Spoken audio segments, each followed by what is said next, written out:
खुश आमदीद। चलिए आज बात करते हैं कामयाबी के इन 9 खुफिया उसूलों पर। वो उसूल जो वक्ती उछाल नहीं बल्कि एक पायदार, लंबे अरसे तक कायम रहने वाली कामयाबी की बुनियाद रखते हैं। लेकिन पहले एक सवाल पर गौर करते हैं। आखिर ऐसा क्यों है कि देर पा कामयाबी इतनी मुश्किल लगती है? अक्सर इसकी वजह ये होती है कि हमारी सारी तवज्जो बाहर की चीज़ों पर होती है। लेकिन ये तज्जिया हमें एक बिल्कुल ही अलग ज़ाविया दिखाता है, जो बाहर से नहीं बल्कि हमारे अंदर से शुरू होता है। तो इस सफ़र का आगाज़ करते हैं पहले और सबसे अहम कदम से, और वो है अपनी बातिनी दुनिया पर काबू पाना। क्योंकि असल कामयाबी किसी एक्शन से शुरू नहीं होती, बल्कि अपने ख्यालात, अपने जज्बात और अपने देखने के अंदाज पर मुकम्मल महारत हासिल करने से होती है। इस हिस्से में हम अंदरूनी ताकत के 5 बुनियादी सुतूनों को समझेंगे। हम देखेंगे कि फौरी गुस्से या जज्बाती रद्द-ए-अमल के बजाय सोच समझकर जवाब देने से कंट्रोल हमारे हाथ में कैसे रहता है। हम सीखेंगे कि नाकामी को कामयाबी के ईंधन में कैसे बदला जाता है। खुद पर काबू पाने की असल ताकत क्या है। वक्ती जोश पर भरोसा करने की बजाय मुस्तकिल आदतें कैसे बनाई जाती हैं। और हाँ, ये भी जानेंगे कि खामोशी कब और क्यों हमारा सबसे बड़ा हथियार बन सकती है। पहला कानून है सोच समझ कर जवाब देना। देखिए, असल ताकत फौरी रद्द अमल में नहीं बल्कि एक लम्हे की तवक्कुफ में छुपी है। जब हम जज्बात में आकर फौरन कुछ कह देते ना, तो हम हालात का कंट्रोल दूसरों के हाथ में दे देते हैं। लेकिन वही एक लम्हे का वक्फा और एक सोचा समझा जवाब इख्तियार वापस हमारे हाथ में ले आता है। अब आते हैं दूसरे कानून पर, जो हमें सिखाता है कि अपनी नाकामी को अपनी ताकत कैसे बनाया जाए। गलतियों को एक बोझ समझने के बजाय उन्हें सीखने का सबसे कीमती मौका समझें। याद रखिए, कामयाबी की हर बुलंद इमारत अनगिनत नाकामियों की मजबूत बुनियादों पर ही खड़ी होती है। और ये तीसरा कानून बहुत गहरा है। दूसरों को नहीं, खुद को कंट्रोल करें।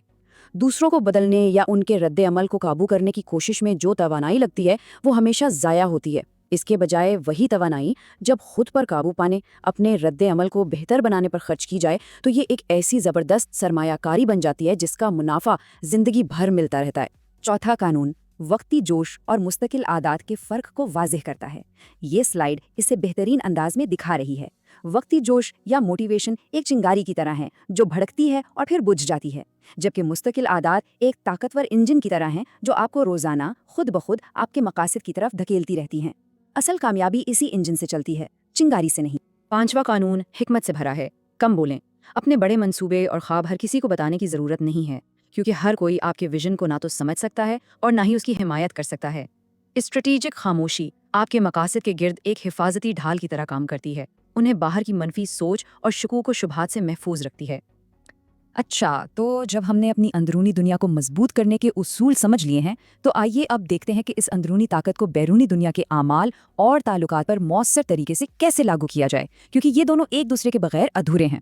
इस अगले मरहले में हम 3 मजीद कवानीन पर बात करेंगे जो हमारी बैरूनी दुनिया में कामयाबी की राहें खोलते हैं। परफेक्शन के जाल से निकलकर महारत का सफर कैसे शुरू किया जाए, अपने इर्द गिर्द के लोगों का इंतखाब कितनी अहमियत रखता है, और आखिर में अपने अमल पर भरोसा करने का असल मतलब क्या है। और छठा कानून परफेक्शन के जाल से बचने की तलकीन करता है।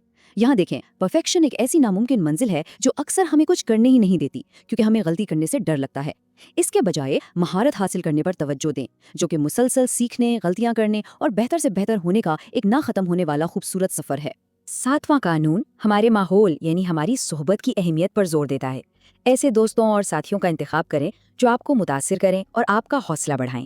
जब आप खुद को पुरजोश और बड़े ख्वाब देखने वालों के दरमियान रखते हैं, तो आपकी अपनी कामयाबी की सतह भी कुदरती तौर पर बुलंद हो जाती है। और आठवां कानून हमें बताता है कि गैर मामूली नताइज किस्मत से नहीं मिलते। ये इस 3 मराहिल वाले अमल का एक मुनज़्ज़म नतीजा है। पहला, अपनी तरफ से बेहतरीन कोशिश करना। दूसरा, नताइज के लिए सब्र से काम लेना। और तीसरा, उस पूरे अमल पर मुकम्मल भरोसा रखना कि मुस्तकिल मेहनत आखिरकार ज़रूर रंग लाएगी। अब हम इन तमाम कवानीन को एक साथ जोड़ते हैं। देखिए, हकीकी कामयाबी ना तो सिर्फ अंदरूनी सुकून का नाम है और ना ही सिर्फ बैरूनी अमल का, बल्कि ये इन दोनों का एक हुसीन इम्तिजाज है, जहां अंदर का सुकून बाहर के अमल को ताकत और सही सिमत फराहम करता है। और नवा और आखिरी कानून इन सब को आपस में जोड़ता है। तवक्कुआत ना रखें, बल्कि हर चीज़ की कदर करें। जब हम दूसरों से इनाम या तारीफ की उम्मीद छोड़ देते हैं और सिर्फ अपने काम और सफ़र में मौजूद हर छोटी बड़ी चीज़ के लिए शुक्रगुजारी का रवैया अपनाते हैं, तो हम खुद को बैरूनी तस्दीक के बोझ से आज़ाद कर लेते हैं। यही शुक्रगुजारी ज़िंदगी में हकीकी कामयाबी और फरावानी लाती है। تو سب سے اہم نقطہ یہ ہے کہ یہ 9 قوانین الگ الگ ٹپس نہیں ہیں، بلکہ یہ کامیابی کا ایک مکمل اور مربوط نظام ہے۔ ایک مضبوط باطنی دنیا ہی ظاہری دنیا میں مؤثر عمل کی بنیاد بنتی ہے، اور یہاں ہر قانون دوسرے کو سہارا دے کر مضبوط کرتا ہے۔ اس وضاحت کے اختتام پر ایک سوال غور کرنے کے لیے ہے۔ ان 9 قوانین میں سے وہ کون سا ایک قانون ہے جسے آج سے ہی اپنی زندگی میں اپنانے کا آغاز کیا جا سکتا ہے؟